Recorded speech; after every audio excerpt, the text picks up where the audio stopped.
சிலுவைகளை நீ சுமந்து மாலைகள் எமக்கு சூட்டினாய். சிறகடிக்கும் பறவைக்கெல்லாம் வானத்தை போல மாறினாய். விழியோடு நீ குடையாவதால் விழிகள் நனைவதில்லை, நெஞ்சில் பூமழை. இவளுக்கு என்ன சிரிச்சுக்கிட்டே இருக்கா? இவளுக்கு என்ன ஊ சுத்திக்கிட்டு இருக்கா? இவளுக்கு என்ன கவலையற்ற மகராசி? இப்படிதானே நீங்க நினைச்சிட்டு இருக்கீங்க? இவ பட்ட அவமானம், வலி, வேதனை, கஷ்டம், இதுல ஒரே ஒரு பெர்சன்டேஜ் உங்களால தாங்கிக்க முடியும்? 30 வயசு வரைக்கும் சந்தோஷம்னா என்னன்னே தெரியாது. அவ பார்த்ததெல்லாம் அவமானம், அசிங்கம், கஷ்டம், இது மட்டும்தான். அவ சந்தோஷமா இருக்க ஆரம்பிச்சது எப்ப தெரியுமா? உங்க அம்மா கிட்ட வந்ததுக்கு அப்புறம், இந்த அன்னைக்கிற தெய்வத்துக்கிட்ட வந்ததுக்கு அப்புறம். இவளுக்கு ஒண்ணுனா அவங்க பாத்துக்கிடுவாங்கங்கிற ஒரு நம்பிக்கை, பொறுப்பை அன்னைக்கு ஏத்துக்கிட்டதுனால புருஷன் நீங்க ஏத்துக்கிடுவீங்கங்கறதுக்காக அவ சந்தோஷமா இருக்கல. அவளுக்கு ஒரு பிரச்சனைனா நீங்க பாத்துக்கிடுவீங்கங்கிற நம்பிக்கையில இல்ல. அவளை தூக்கி வளர்த்த மாமியார் பாத்துக்கிடுவாங்கங்கனால புருஷனா உங்களை எதுலயுமே எதிர்பார்க்கிற மாதிரி நீங்க நடந்துகிட்டதும் இல்ல. அவ சந்தோஷமா இருக்கானா, ஆடி பாடி சுதந்திரமா இருக்கானா, அதுக்கு அத்தை காரணம். அவ இப்பவும் அப்படிதான் இருக்கா. அதே பாடு, அதே கஷ்டம், அதே அவமானம், அதே நிந்தனை இருக்குது. ஆனா அது சரிசமா பங்கிட்டு கொள்ளதுக்கு இங்க உறவுகள் இருக்குது. நல்ல உறவுகளை சம்பாத்தியம் பண்ணிக்கிட்டா. எது வாழ்க்கைக்கு முக்கியங்கிறத உணர்ந்துக்கிட்டா. ஏதோ தானுன்னு உங்களை மாதிரி உறவுகளை சம்பாத்தியம் பண்ணல. தனக்கு ஒண்ணுனா உசிரியே கொடுக்கிற உறவுகளை சம்பாத்தியம் பண்ணனா. அங்க இருக்கு இவ புத்திசாலித்தனம். இப்ப இவளுக்கு ஒண்ணுனா உசிரியே கொடுப்பாங்க அத்தை. தங்கச்சிக்கு ஒண்ணுனா இறங்கி அடிப்பாரு மகனே. தங்கச்சி பிள்ளையா நினைச்சு தான் சொத்தையே எழுதி வச்சாரு இந்த தினேஷ். இவ கஷ்டப்பட்டு பெத்த பிள்ளைங்களை தான் பிள்ளைங்களா நினைச்சு தோளிலையும் மார்பில் தூக்கி போட்டு வளர்த்தாங்க மீனா குட்டி செம்பகவல்லி. இவளுக்கு பதிலு தாயா மாறினாங்க. அப்பேற்பட்ட உறவுகளை சம்பாத்தியம் பண்ணி வச்சிருக்கா. சொல்லப்போனா இன்னும் ஏகப்பட்ட உறவுகளை சம்பாத்தியம் பண்ணி வச்சிருக்கா. உங்களுக்கு என்ன தெரியும்? இத்தனையும் அவ உங்ககிட்ட எதிர்பார்த்தா. நீங்க அவளுக்கு கொடுக்கல, நம்பிக்கையாவும் இருக்கல. அதுக்காக உங்களை விட்டு விலகியும் போகல. அத குறிச்சு உங்ககிட்ட வாக்குவாதமா அவ பண்ணல. அவ பாட்டுக்கு அவ வாழ்க்கைய வாழ்ந்துட்டு இருக்கா. எனக்கு இத்தனையும் நீங்க தான் கொடுக்கணும்னு சொல்லி அவ உங்ககிட்ட வாக்குவாதம் பண்ணியிருந்தா நீங்க இப்படி இந்த வீட்ல சந்தோஷமா வாழ்ந்திருக்க முடியாது. தினம் சண்டையும் சச்சரவுமா தான் இருக்கும். அத இந்த மீனா விரும்பல. உங்களாவே வாழ விட்டுட்டா. அவளா வாழ்ந்துட்டு இருக்கா. பிரச்சனை பண்ணாதான் மனைவி நினைச்சிட்டீங்களா நீங்கலாம்? விட்டு கொடுத்து போனா அவ பைத்தியக்காரி. அவ அப்பவும் விட்டு கொடுத்தது உங்களுக்காக, உங்க நிம்மதிக்காக. சரி, நம்ம கணவருக்கு நம்ம பொருத்தமான மனைவி இல்லனே ஒதுங்கிதான் இருக்காளே தவிர உங்களை வெறுக்கல. கெட்டனவா இளமையா இருக்கும் போது அவளை நீ நல்லா பாத்துக்கிட்டனா முதுமையில உன்னை குழந்தை மாதிரி பாத்துக்கிடுவா. ஒரு மனைவி கிட்ட கிடைக்கிற உண்மையான அன்பு மாதிரி நீ எங்க தேடி போனாலும் கிடைக்காது. மக கிட்ட கிடைக்கும் அவளுக்கு கல்யாணம் முடிகிற வரைக்கும், மகன் கிட்ட கிடைக்கும் அவனுக்குன்னு ஒரு துணை வர வரைக்கும், கூட பிறந்தவங்க கிட்ட கிடைக்கும் சொத்தை பிரிக்கிற வரைக்கும், பெத்தவங்க கிட்ட கிடைக்கும் உனக்குன்னு ஒருத்தி வர வரைக்கும் தான். ஆனா மனைவிங்கவா அப்படி இல்ல. நீ மறிக்கிற வரைக்கும் உனக்காக வாழக்கூடியவா, எந்த எதிர்பார்ப்பும் இல்லாம. அவ உன்கிட்ட எதிர்பார்க்கறது ஒன்னே ஒண்ணு, உன்கிட்ட கிடைக்கிற உண்மையான தூய்மையான அன்பே. அது மட்டும்தான். மனைவினா பிள்ளைங்களெல்லாம் கவனிச்சுக்கிட்டு சோறு கறியெல்லாம் பொங்கிக்கிட்டு குடும்பத்தை நல்லபடியா பாத்துக்கிட்டு இருக்குன்னு நினைக்கிற நீங்க, அதே மனைவிக்கு நீங்களும் உண்மையான அன்பை கொடுக்கணும்னு ஏன் தெரிய மாட்டேங்குது? உங்க மகன் மேல நீங்க பாசம் வச்சீங்க இல்லைன்னு, அதுல பாதி பாசத்தை இந்த அப்பாவி மேலேயே வச்சிருக்கலாமே. உன் காலில குட்டிப்பட்ட நாய் மாதிரி வந்து கிடந்திருப்பாடா. பாசத்தை பங்கிட்டா குடுக்கற நீ. கெட்டனளுக்கு பாசத்தை கொடுக்க கணக்கு பார்க்காத. நஷ்டம் உனக்கு தான் வரும். கூட்டி கழிச்சு பாரு, கணக்கு சரியா இருக்கும். ஐயோ மீனா, என்ன மன்னிச்சிட மீனா. அடி முட்டாளா இருந்திருக்கேன்னு மட்டும் நல்லா தெரியுது. என்ன மன்னிச்சிட மீனா. பொண்டாட்டி மேல பாசம் காட்டுறவங்கள பார்த்து பொண்டாட்டி தாசை நினைச்சு தப்பா நினைச்சிட்டேன். அது அப்படி இல்ல. நாம கொடுக்கறதெல்லாம் திருப்பி கிடைக்கிறேன்னு புரியாத முட்டாளா இருந்துட்டேன். சாரி மீனா, என்ன மன்னிச்சிரு. உண்மையிலே நான் முட்டாள் தான். நான் சரியான வடிகட்ட முட்டாளு. என்ன மன்னிச்சிரு மீனா. மனசு எந்த அளவுக்கு காயப்படுத்திருக்கேன்னு இப்ப புரியுது. சரி, என்னங்க அதெல்லாம் ஒண்ணு இல்ல. என்னங்க அம்மா அடிக்கடி சொல்லுவாங்க, உன்ன மாதிரி ஒரு அதிர்ஷ்டக்காரை இந்த உலகத்திலே கிடையாதுன்னு. எனக்கு புரியல, இப்ப புரியுது. எவ்வளவு பெரிய தப்பு பண்ணிட்டேன். என்ன மன்னிச்சிரு மீனா. சரிங்க, என்னங்க அதெல்லாம் ஒண்ணு இல்ல. உங்களை புரிய வைக்கிறதுக்கு நிறைய வாட்டி முயற்சி பண்ணேன். உங்களுக்கு புரியல. சரி, இப்ப புரிஞ்சுக்கிட்டீங்கல்ல, எனக்கு ரொம்ப சந்தோஷம். என்னங்க? இங்க பாருங்க சரிசு, இங்க சிரிக்கிறவங்க எல்லாம் கவலை இல்லாதவங்க கிடையாது. கவலைய மறைக்கிறதுக்காக கூட இருக்கலாமே. வேதனையின் வெளிப்பாடு சில பேருக்கு சிரிப்பா வரும், சில பேருக்கு அழுகையா வரும். ஆனா இந்த மீனா கொஞ்சம் விசித்திர மனவா. அவன் வலிகளையும் வேதனைகளையும் மனசுக்குள்ள வச்சுட்டு அந்த ஒரு நொடி சுத்தி இருக்கவங்கள சிரிக்க வைப்பா. எவ்வளவு மனக்குழப்பமா இருந்தாலும் சரி, வேதனையா இருந்தாலும் சரி, அவ பண்ற ஒத்த காமெடியில எல்லாம் மறந்துடும். அது வரும், அது எல்லாருக்கும் கிடைக்காது. எல்லாரையும் சிரிக்க வைக்கிறனால அவளுக்குள்ள வழியில நினைச்சிட்டு இருக்கீங்களா? நீங்க இப்படி இருக்கிறதே அவளுக்கு வழிதானே. அதெல்லாம் அவன் நினைக்க ஆரம்பிச்சா ஒரு மூலையில உட்கார்ந்து அழுதுகிட்டே இருக்க வேண்டியதான். அவ சிரிச்சு காமெடி பண்ணிட்டு இருக்க போய் தான் நீங்க நிம்மதியா வேலைக்கு போய்கிட்டு இருந்தீங்க. அதை மறந்துடாதீங்க. நீங்க இப்படி இருக்கீங்கன்னு ஒரு முக்கில் உட்காந்து அழுதுட்டு இருந்தா இது வீடா இருந்திருக்காது. இந்த குடும்பத்தையே சிரிக்க வச்சிருவா. ஆனா உங்களால என்னால அவளை சிரிக்க வைக்க முடியாது. மீனா செல்லம், என்ன மன்னிச்சிருவா, என்ன மன்னிச்சிரு தங்கம், என்ன மன்னிச்சிரு தங்கம். எவ்வளவு பெரிய வலிய கொடுத்திருக்க, என்ன மன்னிச்சிரு தங்கம். பரவாயில்லைங்க, நீங்க என்னங்க இவ்வளவா சொன்னீங்களே, அது போதுங்க. எனக்கு தெரியும் நீங்க என்னைக்காவது ஒரு நாள் மன கசந்து அழுவீங்கன்னு. இது போதுங்க. என்னங்க? அம்மா சொன்ன மாதிரி இந்த உலகத்திலே அதிர்ஷ்டக்காரி நீ மட்டும்தான். உங்களுக்கு கிடைச்ச பெத்தவங்களும் சரி, கட்டின மனைவி சரி, எல்லாமே உங்களுக்கு நல்லதா அமைஞ்சிருக்கு. எனக்கு கிடைச்ச தாய் தகப்பன மாதிரி உங்களுக்கு கிடைக்கல. உங்களுக்கு எல்லாமே பெஸ்டா தான் கிடைச்சிருக்கு. தக்க வச்சுக்க, வழிய பாருங்க. நாளா என் மனைவி கிடைச்சது அதிர்ஷ்டம் நினைக்கிறவன். அவ மட்டும் என் வாழ்க்கையில எல்லாம் கிடைக்கலனா நாளா இருக்கடம் தெரியாமலே போயிருப்பேன். வாழ்க்கை அழகுல இல்ல, மனசுல இருக்கு. புரிஞ்சுக்கோங்க. அழக பார்த்து நல்ல வாழ்க்கை இழந்துடாதீங்க. தமிழே வாமா. சரிங்க. உங்கள் வீட்டில் எல்லா நாடும் கார்த்திகை, எங்கள் நிலவில் என்றும் இல்லை தேய்பிறை. கிளி கூட்டம் போல் ஒரு கூட்டமே, இது ஆனந்த பூந்தோட்டம், அன்பின் ஆலயம். எங்கள் வீட்டில் எல்லா நாடும் கார்த்திகை, எங்கள் நிலவில் என்றும் இல்லை தேய்பிறை. கிளி கூட்டம் போல் ஒரு கூட்டமே, இது ஆனந்த பூந்தோட்டம், அன்பின் ஆலயம்.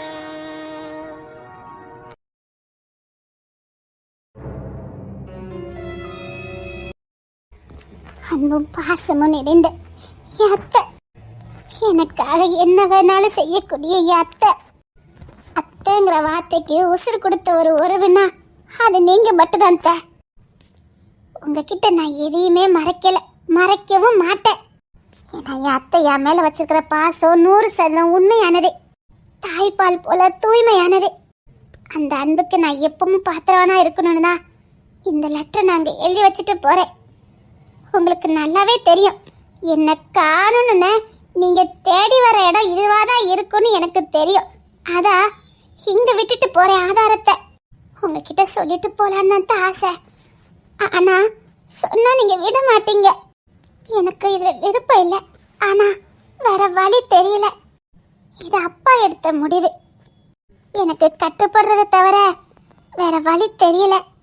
நீங்க இந்த லெட்டரை படிக்கும் போது நான் எங்கேயோ தூரமா இருப்பேன். என்ன நடந்ததுன்னா, சில நேரம் மாயம் செய்தாய், சில நேரம் காயம் செய்தாய், மடி மீது தூங்க வைத்தாய், மறுநாளில் எங்க வைத்தாய், வெயிலா மழையா வலியா சுகமாயனதே. செல்லுமா, என் செல்லக்குட்டி, ஏமா ஒரு மாதிரி இருக்க? ஒன்னும் இல்லப்பா. எதுனாலும் அப்பா கிட்ட சொல்லுமா. மன விட்டு பேச அம்மா இல்லைன்னு நினைக்கிறியா? நானுக்கு அம்மாவுக்கு அம்மாவா, அப்பாவுக்கு அப்பாவா இருப்பேன். அப்பா கிட்ட சொல்லுமா. அப்பா, அப்பா, அப்பா கிட்ட சொல்லு. அப்பா அதுக்காக என்ன வேணாலும் செய்வேன். அப்பா. என் பிள்ளை மனக்குழப்பத்தில் இருக்கியாமா? ஆமாப்பா, ஆமாப்பா. எல்லாம் சரியாயிரும். அப்பா இருக்கல்ல, அப்பா பாத்துக்கிறத. அப்பா, பாட்டி ஒரு முக்கொன்ன காதல் கதையை சொன்னாங்கப்பா. நான் அது அவங்க எழுதின கதை நினைச்சேன். ஆனா கடவுள் எனக்கு எழுதின கதைன்னு எனக்கு தெரியாதுப்பா. சரி மாட்டேங்க, கவலைப்படாத. எல்லாத்துக்கும் நிச்சயமா ஒரு தீர்வு இருக்கும். தீர்வு இருக்கும்பா, ஆனா மனசாட்சி கொன்னுருமேப்பா. புரியுதுமா. இப்ப அப்பா என்ன செய்யணும்னு நினைக்கிற? என் மனசுக்கு அமைதி வேணும்ப்பா. என் மனசுக்கு அமைதி வேணும். தருணே பிடிக்கும், ஆனா ஏத்துக்க மனசு இல்ல. அந்த பொண்ணு தர என் வாழ்க்கையில ஒளி விளக்கு ஏத்தினவரு. அவர் கேட்டா நான் இல்லைன்னு சொல்ல முடியாது. உண்மைதான், அவர் என்ன உசுருக்கு உசுரா நேசிக்கிறான்னு எனக்கு தெரியும்ப்பா. ஆனா என் மனசாட்சி உறுத்துதுப்பா. எப்படிப்பா மனசுல ஒருத்தர் வச்சுக்கிட்டு எப்படிப்பா அவர் கூட நான் வாழ முடியும்? அவர் எனக்கு செஞ்ச நன்மைக்கு நான் துரோகம் பண்ண மாதிரி ஆயிருமேப்பா. அப்பா காலம் முழுக்க நான் குற்ற உணர்ச்சியிலே வாழணுமாப்பா? தருணை என்னால மறக்க முடியாதுப்பா. அதே நேரத்துல ஒண்ணு தெரியும், எனக்கு ஏமாத்த மனசு வரலப்பா. இதுல நீங்க வேறப்பா. அத பத்தி பிரச்சனை இல்லம்மா. விக்கி ரொம்ப நல்லவன். தூரத்துல இருந்து பாக்குறவங்களுக்கு அவன் முரட மாதிரி தெரிவான். உண்மையிலே அவன் தாய்மை உள்ளவன். தாய்மை குணம் அவன்கிட்ட நிறைய இருக்கு. நம்ம நிலைமை எடுத்து சொன்னா அவன் அதுக்கு நமக்கு உதவிதான் பண்ணுவானே தவிர உபத்திரம் பண்ண மாட்டான். இப்பவும் நான் சொன்னதுக்காக தான் தலையாசிச்சானே தவிர நான் சொன்ன ஒரே வார்த்தைக்காக நீ யாரு என்ன இதுவுமே அவன் கேட்கல.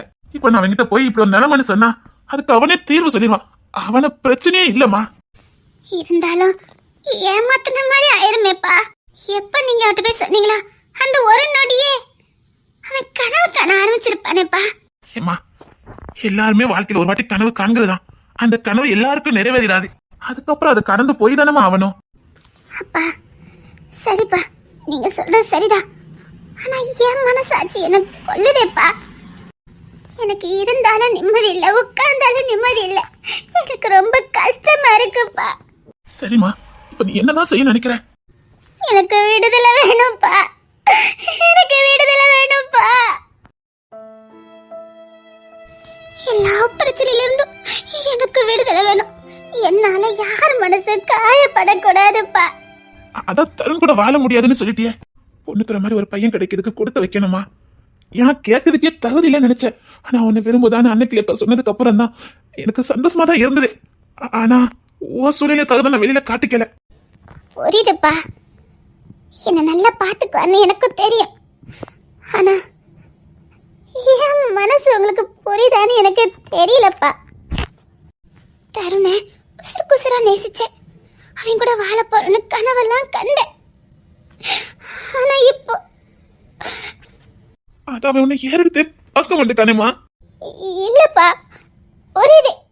ஆனா டக்கு நான் வெறுக்க முடியாது, ஒதுக்கவும் முடியாது. என் சூழலை யாருக்கு நான் எப்படி புரிய வைக்க போறேன்னு எனக்கு தெரியலப்பா. எனக்கு சொல்லதுக்கு கூட தெரியலப்பா. இப்ப நான் உடனே பொன் தொகையை கல்யாணம் பண்ணாலும் காதல ஏத்துக்கிட்டாலும் நான் செத்து போயிருவேன்பா. என்னமா சொல்ற?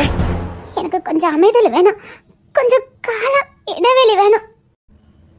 இப்ப நான் உடனே அவசரப்பட்டு நான் பொன்துறைய கல்யாணம் பண்ணிட்டா வாழ்ந்துக்கிட மாட்டேன்ப்பா. அது நான் பொன்துறைக்கு செய்யற துரோகமாயிருப்பா. நான் பொன்துறை கூட வாழ்க்கைய ஆரம்பிக்கும் போது 100% உண்மையானவளா இருக்கணும்ப்பா. இப்ப நான் 1% கூட உண்மையா இல்லப்பா. வாய் தான் தருண வெறுக்குது தவிர மனசு இல்லப்பா. அப்பா என்ன புரிஞ்சுக்கிடுவீங்கன்னு நினைக்கிறப்பா. என் அம்மா மட்டும் உண்மையா எனக்கு இருந்திருந்தா ஒருவேளை என் மனசை புரிஞ்சுப்பாங்களோன்னு எனக்கு தோணுதுப்பா. என் மனசு என் வலிய புரிஞ்சது மீனாத்த மட்டும்தான். ஆனா அவங்களால கூட இதுக்கு தீர்வு சொல்ல முடியலப்பா. அப்பா நான் சொல்றேன். என்னப்பா சொல்றீங்க? நான் சொல்றேன். இல்லப்பா, மீனாத்த இதுக்குன்னு 2-3 நாள்ல விட எனக்கு சொல்றேன்னு சொல்லியிருக்காங்க. நல்ல முடிவா யாருக்குமே எந்த பிரச்சனையும் இல்லாம நல்ல சுவான முடிவை நான் கொண்டுட்டு வரேன்னு சொல்லியிருக்காங்கப்பா. இல்லம்மா, இதுக்கு பெத்தவனா நான் முடிவு எடுக்கிறேன். இப்ப என் பிள்ளைக்கு தேவை வாழ்க்கை இல்ல, அமைதல். நம்ம அமைதலான இடத்துக்கு போயிடலாமா? அப்பா இப்ப உனக்கு தேவை அமைதல் மட்டும்தான், வாழ்க்கை இல்ல. நம்ம அமைதலான இடத்துக்கு போயிடலாம். யாருமே வர முடியாத இடத்துக்கு நம்ம போயிடலாம். என் புள்ள வேதனை பண்றதை என்னால பார்க்க முடியல. நீ சொல்றது சரிதான். நம்ம நேசிக்கிறவங்களை ஏமாத்துறது ரொம்ப பெரிய பாவம். நீ என்ன தவிப்பு தவிக்கிறன்னு எனக்கு புரியுது. நமக்கு உதவி செஞ்சா நம்ம வாழ்க்கைக்கு ஒளிவிளக்கு ஏத்துனா இன்னைக்கு அப்பான்னு ஒருத்தர் நமக்கு கிடைக்கிறதுக்கு காரணம் அந்த பொண்ணு தர. அவர்கிட்ட போய் எப்படி இல்லைன்னு சொல்ல முடியும்னு நினைக்கிறேன். அவரை எப்படி வேதனைப்படுத்த முடியும்னு நினைக்கிறேன். அவர் காதலை எப்படி தூக்கி எறிய முடியும்னு நினைக்கிறேன். அந்த புனிதமான காதலை எப்படி ஏத்துக்க முடியும்னு நினைக்கிறேன். அப்படிதானே? ஆமாப்பா, அவரை காயப்படுத்ததுக்கு மனசு இடம் கொடுக்க மாட்டேங்குதுப்பா. கொடுக்காதுலம்மா, வாழ்க்கை அமைச்சு கொடுத்தவராச்சே, எப்படி காயப்படுத்த மனசு வரும்? ஆனா அதே நேரத்துல என்னால காதலை ஏத்துக்க முடியலையேப்பா. முடியாது, நீ இல்ல, யாராலையுமே ஏத்துக்க முடியாது. முதல்ல பட்ட காயத்துல இருந்தே நின்னு வெளியில வரல. அந்த வழியை இன்னொன்று போம இருக்கும் போதே இன்னொருத்தங்களையும் காயப்படுத்தி அந்த வேதனையும் உனக்கு வரணுமா? வேண்டாம், நம்ம எங்கேயாவது போயிடலாம். அப்பா, அப்ப நான் இருக்கேல, நான் எல்லா ஏற்பாடு பண்ணிட்டு வரேன். நீ எல்லாத்தையும் பேக் பண்ணு. நம்ம எங்கேயாவது கொஞ்ச நாள் அமைதெல்லாம் போயிடலாம். எல்லாம் சால்வ் ஆகட்டும், அப்புறமா திரும்பி வந்துக்கலாம். அப்பா அத்தை, ஒத்த ஆசீர்வாதமோ அவ அன்பு உன் கூட எப்பவும் இருக்கும். நம்ம திரும்பி வரதுக்குள்ள அவ எல்லாத்தையும் சரி பண்ணி வச்சிருவான்னு நான் நம்புறேன். நிச்சயமா என் அத்தை எல்லாத்தையும் சரி பண்ணிடுவாங்கப்பா. அவங்க மேல எனக்கு நம்பிக்கை இருக்குப்பா. அந்த நம்பிக்கையோட சந்தோஷத்தையும் அப்பா கூட கிளம்பி வா, போயிடலாம். கண்ணு கிட்டாத தூரமா போயிடலாம். சரிங்கப்பா. மனசுல தெளிவு இருந்தாதான் ஏதாவது தெளிவா முடிவு எடுக்க முடியும், நல்ல முடிவு எடுக்க முடியும். மனசுல இத்தனை போராட்டத்தை வச்சுட்டு நீ எந்த முடிவு எடுக்க முடியாது. இப்போ அமைதல தேடி நாம போவோம். சரிங்கப்பா. சரி, அப்பா எல்லா ஏற்பாடு பண்ணிட்டு வரேன். நீ எடுத்து ரெடி பண்ணி வை, நான் வரேன். சரிங்கப்பா.